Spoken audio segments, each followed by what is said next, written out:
Le concept est original. On se rend à la bibliothèque pour se faire raconter une histoire vraie, celle qu'ont vécu des gens atteints de problèmes de santé mentale, une façon de faire tomber les préjugés. Marion, les usagers de la bibliothèque Eva Sénécal, ici à Sherbrooke, ont consulté en quelque sorte aujourd'hui des livres vivants. Oui, Chantal, ils ont pu entendre leurs histoires pendant tout l'après-midi. C'est une initiative qui vient de l'Association québécoise pour la réadaptation sociale. C'est la deuxième année que ça se déroule ici à Sherbrooke, mais le concept en tant que tel existe depuis maintenant 3 ans à travers le Québec. Alors, on s'est rendu à la bibliothèque cet après-midi pour les rencontrer, ces livres vivants. Et pour vous donner une idée, en seulement 1 heure, il y a plus d'une dizaine de personnes qui se sont arrêtées pour entendre leurs histoires. Bonjour.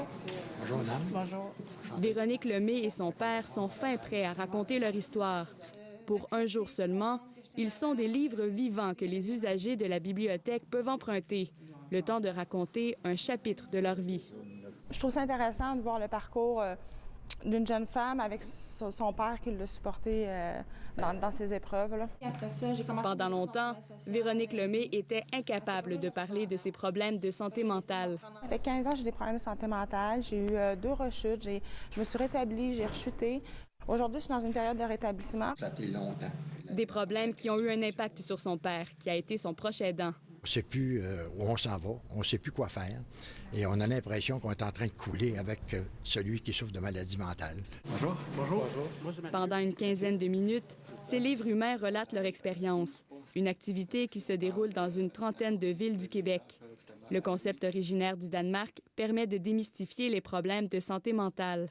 C'est pour ça que je viens ici, justement, pour être capable de parler, puis d'espérer que les gens vont mieux comprendre, puis mieux voir que c'est pas une question d'être lâche ou quelque chose de même, c'est une question juste d'être imparfait, comme tout humain.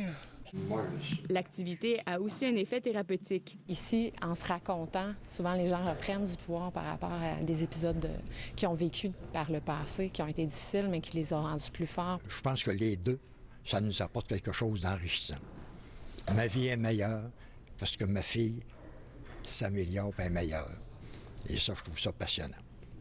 Véronique Lemay compte bien être un vrai livre ouvert pour tous ceux qui ont des troubles de santé mentale.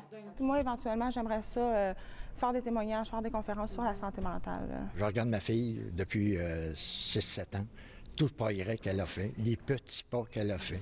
Et pour moi, je suis fier d'elle aujourd'hui.